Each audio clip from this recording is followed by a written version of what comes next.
It is actually Ken's 46th birthday. I'll just ask some questions. He'll just answer them off the cuff. He has no idea what I've got written down here. Do you have birthday?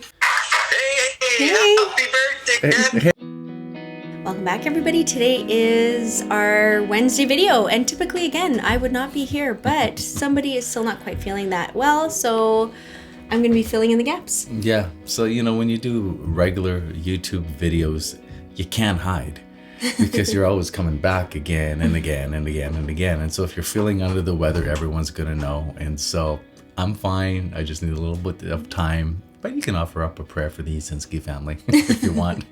Honestly, what I think it is like he works super, super hard all Lent. And then, we go away for Easter weekend. And then, you kind of let down your guard and you get sick. Yeah. It's happened to me so many times in my life. And I feel like that's what happened to you. So on Tuesday when we're recording this video, it is actually Ken's 46th birthday. Happy birthday, Ken. Thank you. So today we thought we would, just to make this a little easier on him, I'll just ask some questions and he'll just answer them off the cuff. He has no idea what I've got written down here. Okay, first question. What's your favorite pizza? Pirate's Pizza, barbecue chicken. What are the blessings, because you came from a family with 7 children. What are the blessings of coming from a large family? I haven't thought about it. I just look back at my childhood and I think it was just so blessed. Like there's nothing I would change. So it was all good. I don't know anything different. The advantage of, I guess, a larger family being the oldest of 7 is that you always have someone to play with. You're building memories more together as a family. I think we did more family events, things together because we're so big. I think looking back at it now, I can see there's a great blessing to have a large family because you have more opportunities to grow in virtue. Because you're part of a bigger unit, you can't think about yourself, and it forces you to sacrifice for other people in the family. Whereas if you're 1 or 2 children, that doesn't happen as naturally. And because you were the oldest, did you find it difficult in your teen years? Like, did you feel like you weren't able to do certain things because your family had to tend to the little ones, or? I don't have a single memory of thinking that. I think you also just don't have a single memory of your childhood. No, I'm kidding. Even yesterday's a tough day. I barely remember yesterday. Something we often joke about is how Ken just doesn't have that great of a memory. I'm just in the moment, friends. It's just you and me and Janelle. That's it. That's all that life is. Okay, something that your father and mother did that you modeled today. Family prayer. Growing up, every evening before we'd go to bed, Dad would gather 7 kids into the family room and Mom, and we would pray, and specifically the rosary. And that was something that was a blessing to us. Looking back, I didn't always like that at the time, but that's something that we model as our family. That's something. The other thing that comes to my mind is my dad's positivity. And my dad is one of the most positive people I know. He, I don't know how he does it, but I've never really heard him complain. I'm sure he has in his life, but that's the actual truth. I've never heard my dad complain about something. And I had a conversation with him quite a while back when I realized this. And I said, Dad, you don't complain much. I've never really heard you complain. And he said, at an early age, I found nobody rewards you for complaining.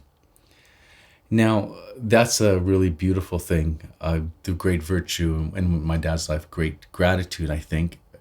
Now, do I model that? You know that the truth is no, because I complain sometimes, right? So I'm not perfect with that.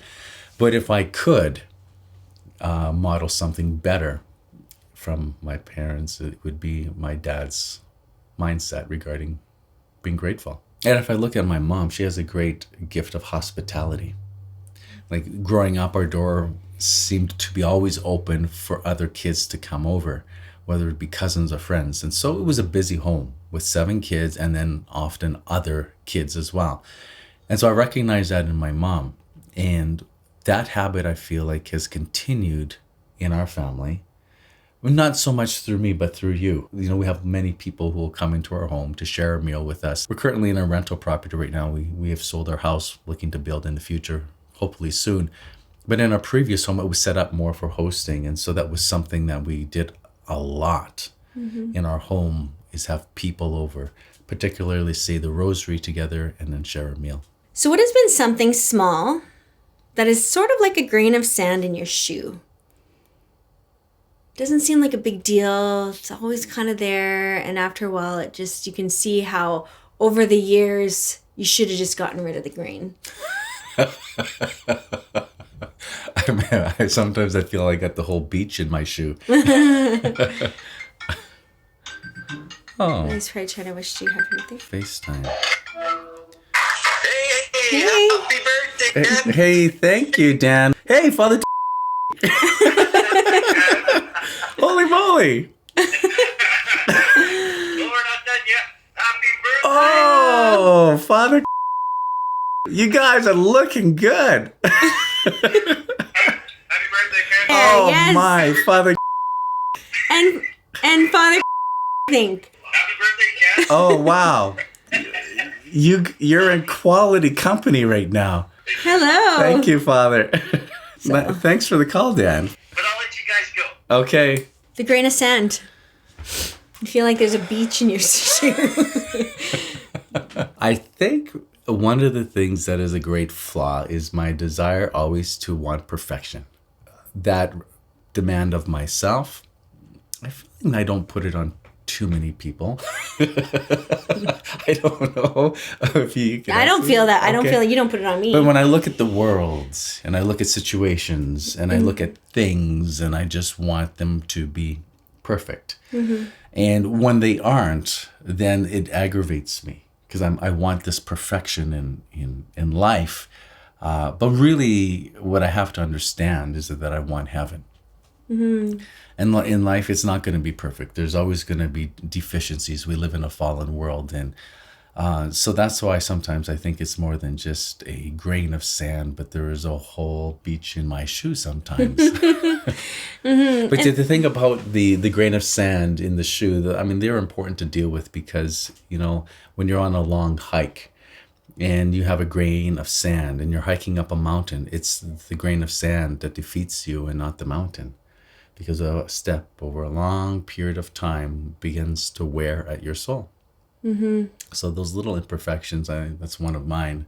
I got to check that. And the beautiful thing I think for us to remember too is like Christ utilized so many imperfect people, to build his church. That always helps me to remember if I feel frustrated or disappointed in myself or in other people, that nobody is perfect. But God's grace will kind of meet all of our insufficiencies, right? What is something non-monetary that you wish you had more of? Peace. That's simple. That would be it. Yeah. Because I recognize if I'm not at peace, I will communicate my distress to the people around me. So it affects our whole family. Yeah. So I part of that, I'm going to be honest, it might be a little bit of selfish. I just want to be more peaceful interiorly. Like I think it's nicer to be more peaceful. But there's harmful effects to the people around us when we're not. Right. So what do you think has helped you to find more peace? Are you still working on that? Well, I think the last 2 years have been extremely agitating for me. And you know that. We haven't talked too much about it on camera. I don't want to get into more than saying that, but I've been extremely agitated. And just prayer.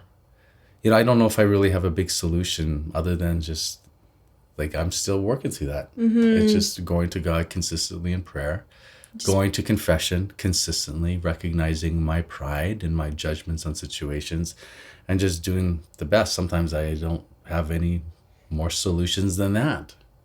And even just sitting in front of the Blessed Sacrament. Yeah, I have had great moments of consolation before the Blessed Sacrament in these last 2 years, for sure. And I think something else that has helped is having quiet when all the kids go to bed, and you, and I'm just quiet at the end of the day, and place my heart and mind on God. I need that solitude. It's funny, you take it at night, I take it in the morning. Yeah. Okay, next question. What is the greatest lesson that you learned just in this last year? Not to outsource your thinking to other people. To form your own conscience. Because at the end, when you stand before God, it's like, what has God shown you to be true, and it does. I think that's been incredibly important for me in this last year. The things I believe about the world and decisions we've made as a family, I have not outsourced those things to other people. I take full responsibility for that, and I'm glad. I think before I would trust a little bit more of those In different leadership in positions. different leadership roles, and not that I don't trust, but now I ask, when someone says something, I ask the question, is that true? Is that true? I think that's a really important question to ask. Okay, this is sort of a not as serious. What's your favorite alcoholic drink? Oh, come on.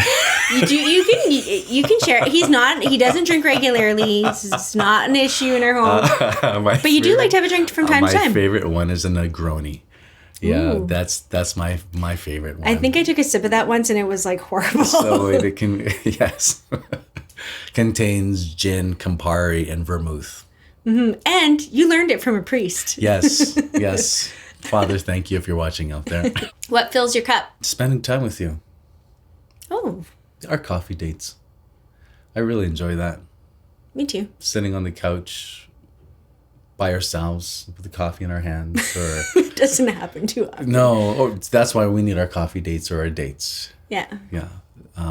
There was one time we had a date recently. We were going out to a restaurant and we realized we don't have time to go to a restaurant and then pick up the kids from the school that they go to 2 days a week.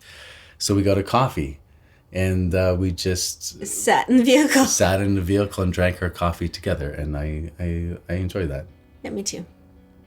And you guys fill up my cup. Really appreciate everyone who watches on YouTube, who tunes in. We wanted to come today just to give you something, because we said we would show up once a week, and so I want to keep our word at that. And we appreciate you watching. We appreciate you tuning in, whether we feel good or not, through all our different series. But it's a real joy that fills my cup up to serve you and to hear your stories and your comments. And so we really appreciate it, whether you watch on YouTube or on Facebook or through our mailing list. Thank you.